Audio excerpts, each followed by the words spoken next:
bi àdduna sosoo ba léegi képp ku bëgg a libérer askan rey nañu la wala ñu tëj la. épisode 27 bu Timis di ñu ko junju car de Thomas Sankara passant par Lumumba à Mamadou Dia daawuñu jukk ci ay intimidation. Pendant 12 ans que je suis resté en prison, Senghor maintenant n'est plus pour rien, personne n'est plus pour rien. Maintenant c'est une affaire entre Dieu et moi. Il me faut prouver à Dieu que j'accepte la décision en restant serein, en restant calme, en restant moi-même, en n'ayant de haine contre personne. tey biir Timis suñu yónneewee Matar Lo ay tueur histoire buy répété wu dong la. Non, j'appelle ça une tentative d'assassinat ciblé et raté. La série nous rappelle que la liberté n'est jamais un cadeau du pouvoir. C'est une conquête qui exige des sacrifices. te soo xamul fu la jaay sa ngor mën a yóbbu seetaanal épisode 27 bii di nga comprendre lu tax Gelawaar bañoon ci tàllal loxo. ku yaakaar ma talal la suma loxo yelwaan nga dugg ci pax sangoo suuf te ñu suul ma saxama gën a loolu ndax xam nga loolu. ngir bañ dund li Issa di dund nii tey. Et que ce soit la première et la dernière fois yow Issa nga may karmal kante ci ay souterrain. Issa est-ce que yaa ngi may dégg. dégg naa la. Tu dégages maintenant. ak épisode bii di nga xam itam ni képp koo jënd bés dina ñëw mu jaay la au plus offrant wala pour sauver boppam dong. épisode bu bëri jàngat la. Matar Lo la ñu bëggoon rey mais dañu ko jaawale waaye tiitul benn yoon. malgré l'épée de Damoclès suspendue au-dessus de sa tête il continue le combat. mais nag c'est la marque des grands leaders africains. Mamadou Dia bokkoon ci homme politique yi gënoon intègre te visionnaire après indépendance. Nous refusions d'être des larbins, des instruments de la France.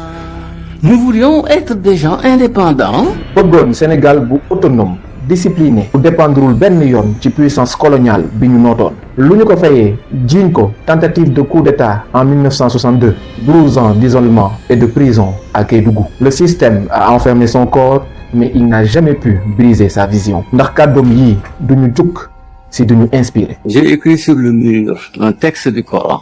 قل لن يصيبنا إلا ما كتب الله لنا هو مولانا وعلى الله فليتوكل المؤمنين. fàttaliku leen Omar Blondin Diop 26 ans un génie ñu tëj ko Gorée. Le 11 mai 1973 son cœur s'est arrêté dans le secret d'une cellule grise. ñu ni dafa xaru mais bi ñu toppee enquête bi gis ni il a succombé d'un traumatisme crânien et à des violences policières en cellule. Thomas Sankara mi bëggoon soppi Burkina ñu rey ko le 15 octobre 1987 lors d'un coup d'état. Patrice Lumumba mi doon dénoncer crime yi Belgique yi commettroon doon réclamer indépendance ñu fusillé ko janvier 1963. Malcolm X ak Martin Luther King yi doon xeex bunduxataal yi nit yu ñuul ñi doon dund biir États-Unis ñu rey leen respectivement en 1965 et 1968. Cabral mi doon xeex ak portugais yi ñu rey ko en 1973. Kwame Nkrumah mi amoon vision bi mënoon yóbbu Afrique fu sori ñu coup d'état ko. Kadhafi kenn du ko fàtte góor gi soppi woon Libye en une puissance économique indétrônable ñu jàpp ko lynché ko en direct image bu ñu dul fàtte mukk. bi àdduna sosoo ba léegi képp ku bëgg a libérer sa askan doo jug ci ay intimidation. alors quand Matar Lo refuse de reculer devant les balles il ne fait que marcher dans les pas de Mamadou Dia parce qu'au Sénégal le ngor ne se négocie pas. bés boo ko négocier rek di nga mel ni Issa ci kanamu Kanté. Issa yow tu te fous de ma gueule ou quoi. Eh, je m'en fous de tes états d'âme. Est-ce que yaa ngi may dégg. lii lu ko jar lii rek moo taxoon Gelawaar daan wax lii.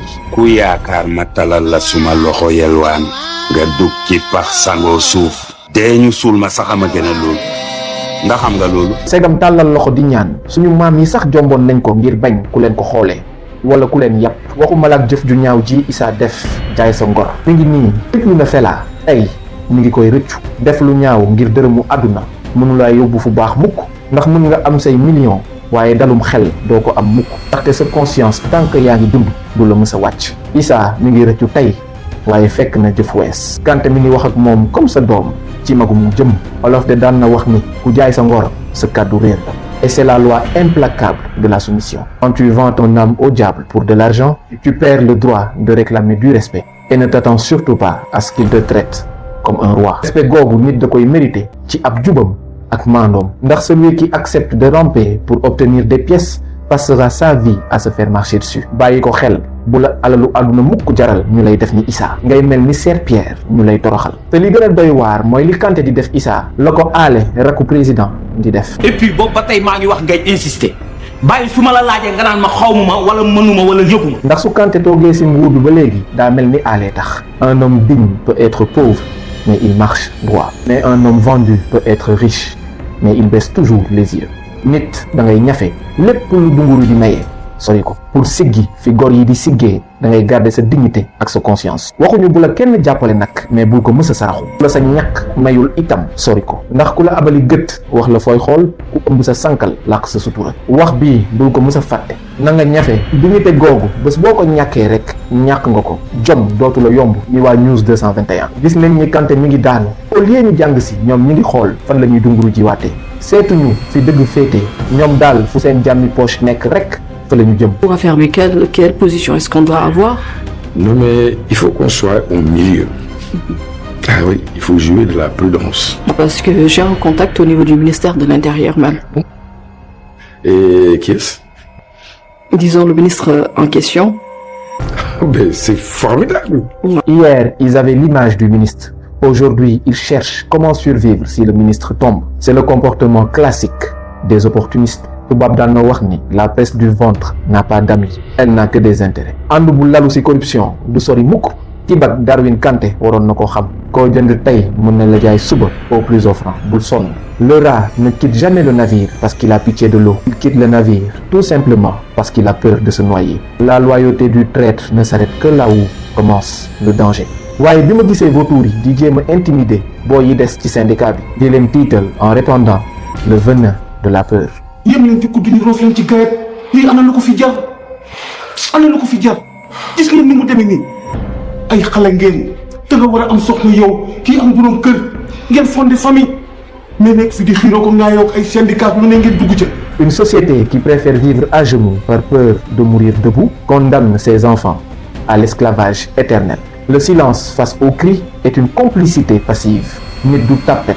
parce que xam lan moo tax ñun demuñu intégré biram li yëpp wax naa ko ko bu ma taal li tam wax ko pare xoolal ñu leen tam ah on est tous dans la merde. rawatina su duggee ci lu mel ni syndicat ak mouvement politique. mën nga tiit nag mais na nga xam li la war ndaxte su ñëpp dawee kan mooy taxawal askan wi. au final timis di ñu jàngal ñeenti dëgg ni ñeenti jub ko ci barma yi. bul jaay mukk sa ngor ngir alalu àdduna. bul fàtte mukk ni journalisme métier noble la. fexeel ba bokk si ñiy jibal dëgg te bañ a parparloo. bu la ragal jàpp mukk ba nga xof. bul fàtte mukk ni soo jubee mën nga ñàkk lépp ba mu des sa ngor. parce qu'au fond dans la vie il y a deux types d'hommes. ceux qui baissent la tête pour manger et ceux qui gardent la tête haute même quand ils ont faim. te bul fàtte sooy seetaan teel jàngale.